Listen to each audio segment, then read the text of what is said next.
Hello. तो कैसे हो आप लोग? इस सीज़न आईपीएल फॉलो कर रहे हो या नहीं? व्हाट डू यू थिंक, कौन जीतने वाला है?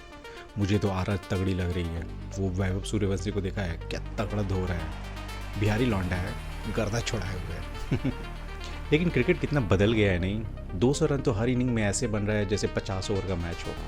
लेकिन ऐसा क्या बदल गया है इन 20 सालों में जो they are outperforming like never done before? कुछ ड्रग्स वग्स ले रहे हैं क्या ये लोग? आते doping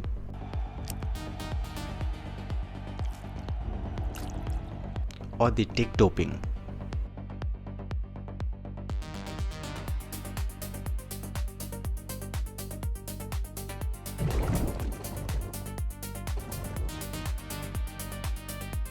Umpires put Hardik Pandya's through a bat gorge during the game against Delhi Capitals. We have the answer for you.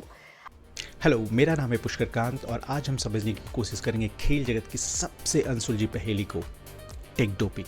This changes everything about the competition. Look at the data from the bat scan, it's clearly optimized. We have to ask, is this innovation or simply cheating?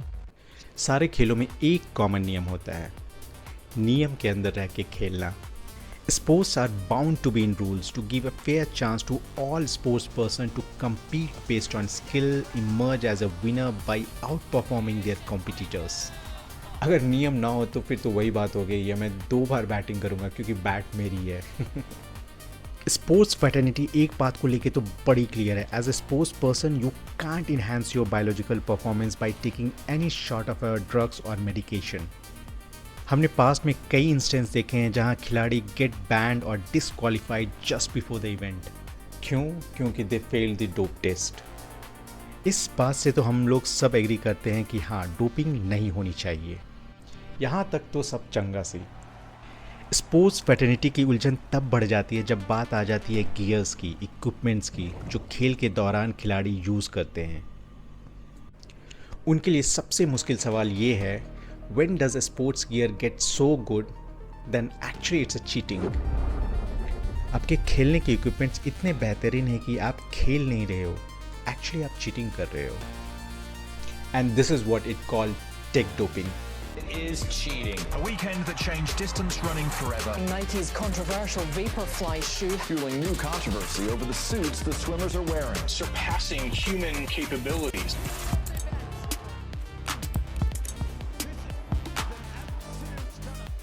चलिए समझते हैं इस take doping को कुछ चुनिंदा sports events के example से। I am sure अगर आप इस साल आईपीएल फॉलो कर रहे हो तो एक चीज़ नोटिस की होगी, umpires nowadays checking all new batsmen's bat size once they get into the ground by putting their bat base into a kind of a go-no-go gauge.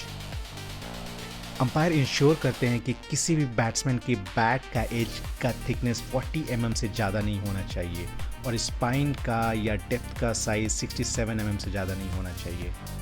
इस तरीके के रूल्स इंश्योर करते हैं कि बैट्समैन को कोई अनड्यू एडवांटेज नहीं मिल रहा है by tweaking their sports gears. This is one of example.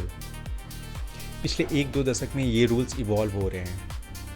And it's not about cricket, in every sports it's happening. Sports fraternity का काउंटर ये होता है कि we have to evolve this rules and regulations because these technological advancement in sports gears are against the spirit of sports.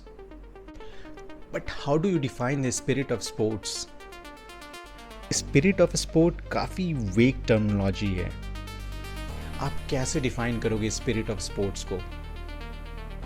चलिए कुछ example बताता हूँ और रिटर्न में आप मुझे बताइए कि स्पिरिट ऑफ स्पोर्ट्स कहाँ शुरू होती है और कहाँ ख़त्म होनी चाहिए। ये वीडियो है ओलंपिक्स 1972 से। आपने कुछ नोटिस किया यहाँ पे? किसी ने भी गॉगल्स नहीं पहने हैं।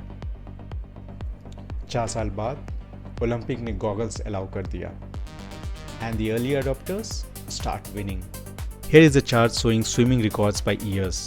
और ये जो चार्ट में पीक देख रहे हैं, yes, you guessed it right, इसी वक्त गॉगल्स अलाउड हुआ था। अब आप मुझे बताइए गॉगल्स अलाउड करना सही है या गलत? It improves visibility underwater. But here is the twist. Then something new got introduced in swimming, which created another peak. In 2008, a company named Speedo वो कोलैबोरेट करती है नासा के साथ to create a swimsuit जिसका नाम था laser racer. इस swim suit की खासियत ये थी कि ये सार की स्किन की तरह मिमिक करती थी and it significantly improve the performance of the swimmer. आपको क्या याद है वो 2008 की ओलंपिक्स जहाँ पे माइकल फिलिप्स ने स्विमिंग के सारे रिकॉर्ड ध्वस्त कर दिए थे and he won each and every single match. He was actually wearing laser racer swimming suit. आपको क्या लगता है, क्या ये फेयर था? Within a year, swimming governing body banned the swimming suit and they bring the new rule. अब swimming में आप सिर्फ टेक्सटाइल क्लॉथ यूज कर सकते हैं and also with limited coverage of a body. इस एक एग्जाम्पल से क्या आप बता सकते हो स्पिरिट ऑफ स्पोर्ट्स की शुरुआत कहाँ से हो और कहाँ खत्म की जाए? गॉगल्स अलाउड है to improve visibility but improved swimming suit नहीं, या फ्लिपर्स नहीं। ये काफ़ी कंफ्यूजिंग है। Tech doping is not very black and white, it's a kind of a grey where आपको पता नहीं है रुकना कहाँ है। Let's see one more example. 2019 में मैराथन के इतिहास में एक जबरदस्त वर्ल्ड रिकॉर्ड सेट हुआ। एलियूड किपचोगे दुनिया का पहला इंसान बना जिसने मैराथन रेस 2 घंटे से भी कम समय में खत्म कर दिया। इस रिकॉर्ड का इम्पैक्ट इस बात से समझिए कि वो इंसान हर 2 मिनट 52 सेकंड में 1 किलोमीटर कवर कर रहा था, कंटिन्यूसली फॉर 42 किलोमीटर्स। अगर आप थोड़ा बहुत भी जॉगिंग करते हो या रनिंग करते हो या you are using those tracking app, you know how significant this record is. एक एवरेज आदमी usually goes around 8 to 10 minutes to cover just one kilometer. What Eliud Kipchoge did was humanly impossible. But उन्होंने कैसे कर लिया? Of course he was a great marathon runner, but still how? And तभी सबकी नज़र पड़ती है the shoes that he was wearing in that race. He was wearing special prototype shoes made by Nike, Vaporfly. ये shoes इस तरह से design की गई थी कि it can generate 2 to 3% faster speed than others. Regulators obviously question करने लगे इस शूज को। उनका मानना था इस तरह के शूज स्पोर्ट्स की इंटीग्रिटी के लिए खतरा है। पर मेरा सवाल है, यही शूज क्यों? अगर आप रनिंग शूज के इतिहास को देखेंगे तो पिछले 100 सालों में कंटिन्यूसली इंप्रूवमेंट हुआ है। पुराने जमाने के रनिंग शूज इस तरह के दिखते थे, फिर अचानक से यही शूज क्यों स्पोर्ट्स की इंटीग्रिटी के लिए खतरा है? Let's try to find out the answer. इस तरह के रनिंग शूज को सुपर शूज कहते हैं। Nowadays every big brand have their own version of a super shoes. हर सुपर शूज में यूजुअली 3 सेक्शंस होते हैं। अपर सेक्शन जिसमें हमारा पाँव होता है, देन आउटर सोल जो जमीन से लगता है, और बीच में मिड सोल, सारी कारस्तानी यहीं होती है। This is called energy return and ये वही की फैक्टर है जो ये तय करती है कि रनर्स को कितना एक्स्ट्रा एनर्जी मिलता है जब वो मिड सोल को दबाता है। यूजुअली सुपर शूज के मिड सोल्स ऊंचे होते हैं। उसके ऊपर होता है कार्बन फाइबर प्लेट जो एक लीवर की तरह काम करता है। When runner press it while running, इसका मतलब है runner will get better result. And this is what it called tech doping. And again हमें नहीं पता रुकना कहाँ है। By the way this shoes got ban later on. और अगर हम इंडियंस क्रिकेट की बात करें, आई डोंट नो कितने को याद होगा वो 2003 वाला वर्ल्ड कप, जिसमें Matthew Hayden came with mongoose bat, और भाई उसने इंडिया को क्या धोया था। उस वर्ल्ड कप में उस मंगूस बैट का इम्पैक्ट था।